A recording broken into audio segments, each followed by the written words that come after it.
एक बार एक गांव में एक साधु रहता था। सारा दिन राम राम जपता रहता था और ढोलकी बजाकर कीर्तन करता रहता। उसकी कुटिया के पास जिस व्यक्ति का घर था वह उससे बहुत परेशान था। एक दिन वह व्यक्ति गुस्से में उस साधु की कुटिया में चला गया और कहने लगा कि तुम क्या दिन रात राम राम रटते रहते हो? तुम्हें कोई काम धंधा नहीं है।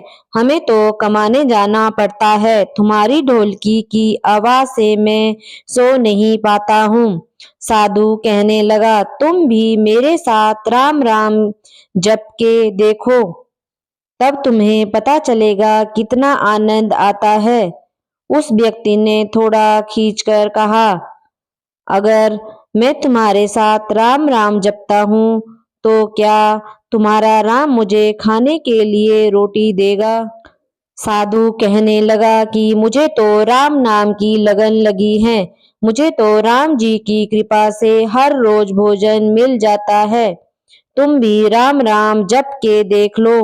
मुझे भरोसा है भगवान तुम्हें खाने को जरूर देगा।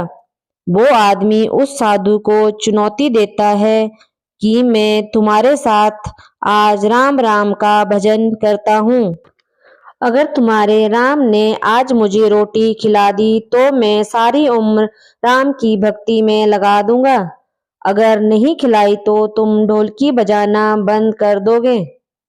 साधु कहता है कि मैंने तो निष्काम भाव से प्रभु राम की भक्ति की है, लेकिन फिर भी मुझे तुम्हारी चुनौती मंजूर है।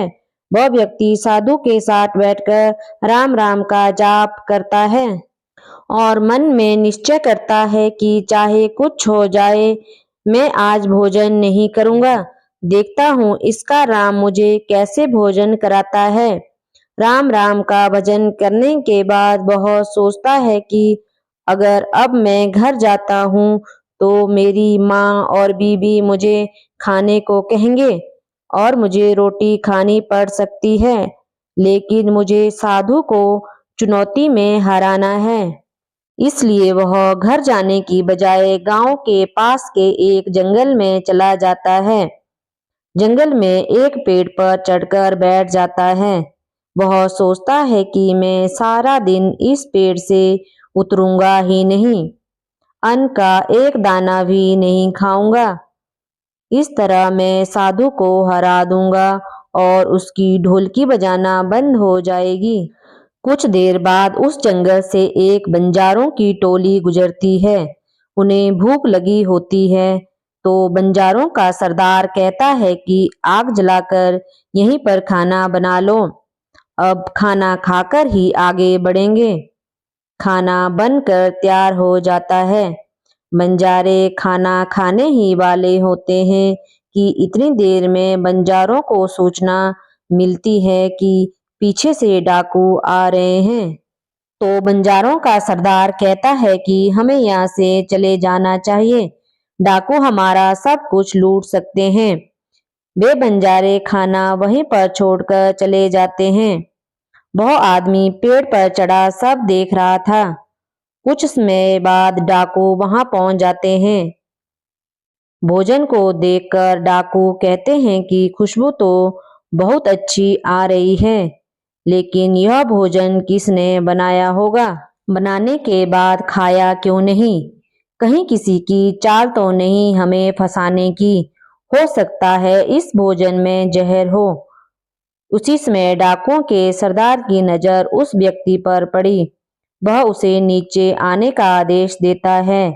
डाकू उस व्यक्ति से पूछता है, हमें मारने के लिए क्या भोजन तुम्ही ने बनाया है?